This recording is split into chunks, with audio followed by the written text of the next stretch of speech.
So I just want to make a quick video about Josh Whedon. Yeah, I can't remember like the history actually of what I've been talking about in Buffy. I found out I was Christ in July 2013.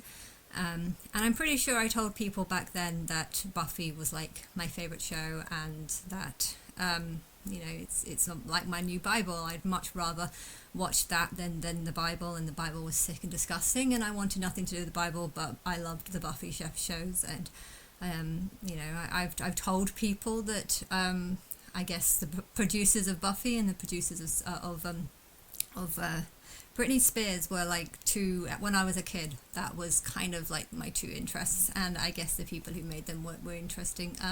But I never did any research, so I don't actually know any details about it. But I just feel like if I was to create a show where people are going to find out about me, I would want Josh Whedon.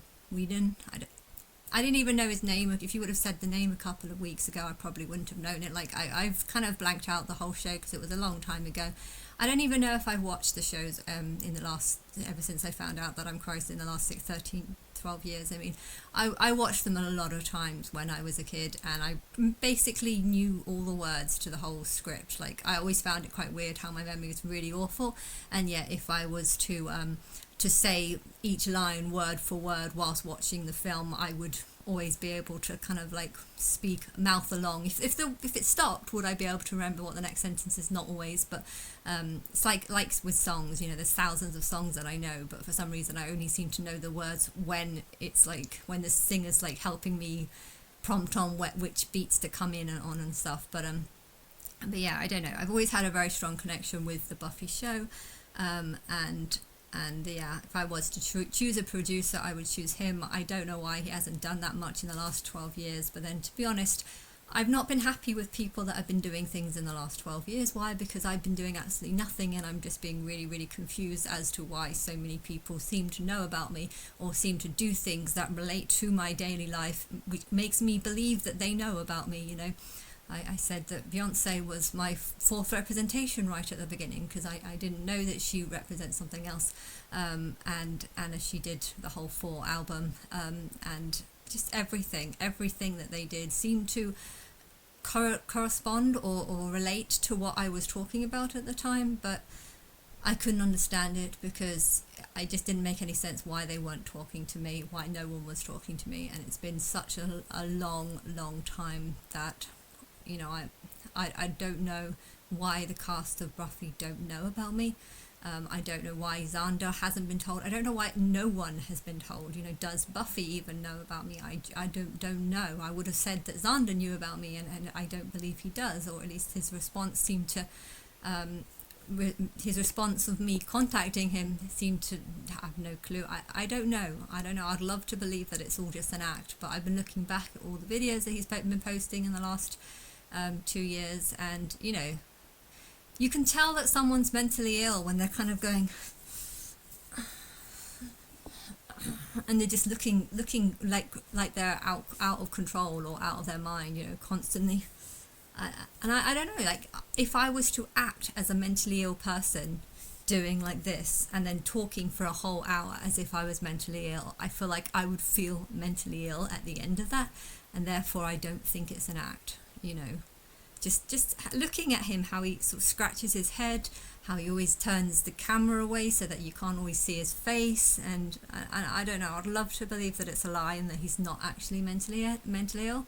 But if that's a lie and he's not mentally ill, then I don't know how he would be able to do that, because how to talk for an hour as if you were mentally ill. I would be left mentally ill having to try and do that. I don't believe that I don't think it's I mean, I would love to believe that it's fake, but why would you need to go back 2 years and do some videos where he's just in a rocking chair? It doesn't even make sense. He's just in a rocking chair.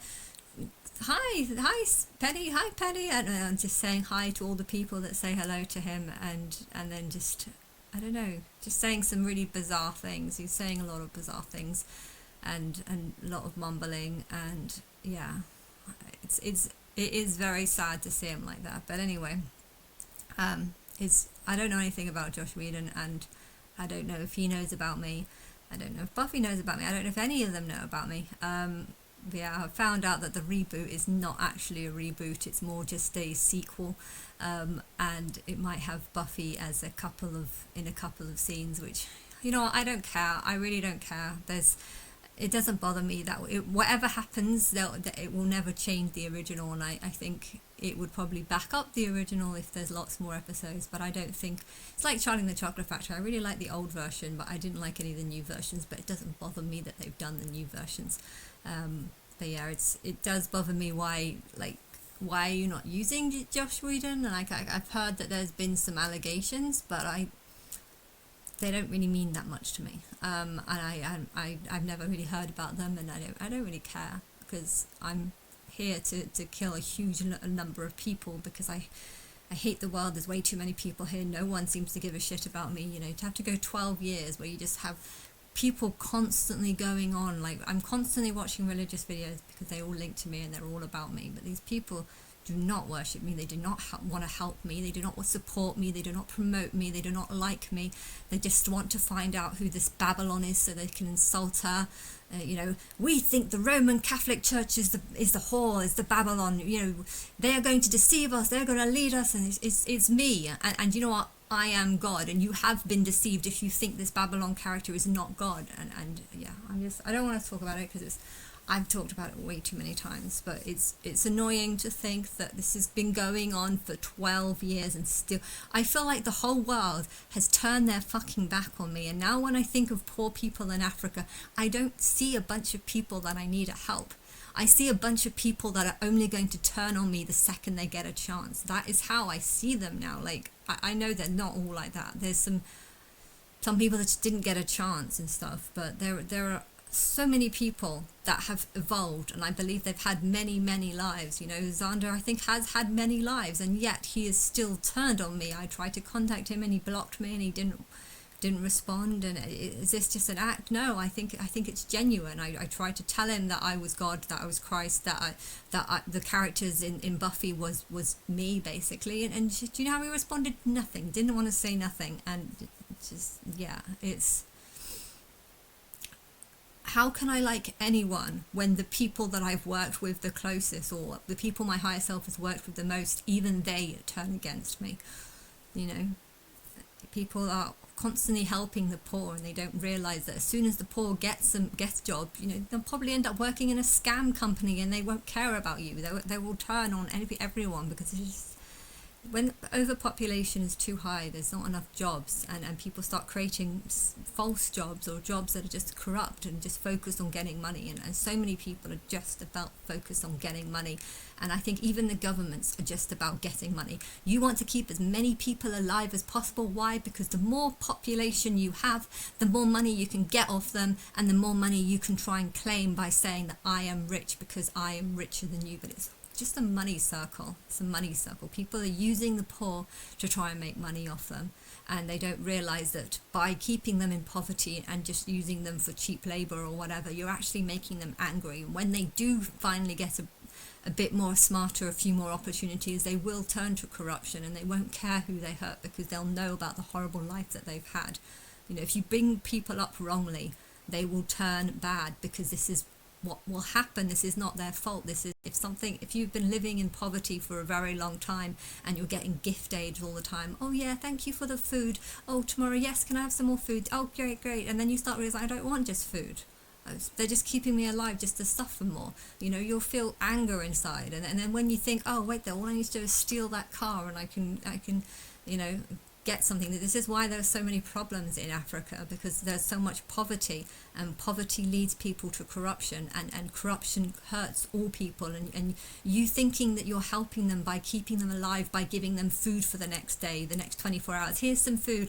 Oh, you've got an illness that can be cured with a £2 medicine. Okay, we'll cure you. And oh, you don't have to die of dirty water. Here's some clean water. And you think you're helping them because you're making them live, but you're not. You're making them suffer. And because you're making them suffer, when they get an opportunity to not suffer, oh, I just need to steal that £2,000 car and then I won't suffer. You know, they're going to do it, and they're going to turn on you. And that's how I feel like the world is. The world has been breeding over and over again, reincarnating, and they've all just turned on God, because at the end of the day they're all suffering and they all just hate life and they just want to get something better, and they're all just thinking of themselves. And it's just, you know, if you see things from that perspective, you would see things in a very different manner. You won't see the poor as being people you need to help. You will see the poor as people that will turn on you the second they get an opportunity to. Why? Because they're living in a horrible life, and no one deserves that, you know. And animal abuse, you know, if you have loads and loads of animals, or loads and loads of humans, you need loads and loads of animals in farms to feed these, and you don't realize that these animals living in farms, chickens and cows, you know, it's awful to think that a lot of poor people are never going to eat meat for like a whole year or something, or like, you know, a special treat eating meat. But it's also horrible to think that the animals that you're raising up in these literal hellholes, you know, these souls are going to go on and become these humans, and they're not going to be nice humans. They're going to pretend to be nice humans if they think they can get food out of you. But as soon as that you know, I want more, as soon as they find a different way of doing it, a lot of them will turn on you, and it's horrible, but it's human nature, and you can't insult it, you know, because it's fair. The world has turned on me, and now I want to turn on the world. So, you know, I don't know what Josh Whedon is. I don't know why he hasn't done much, but I don't care. You know, I really don't care. I feel like I hate the world way more than he does, and if I was to work with a producer, I guess I would choose him.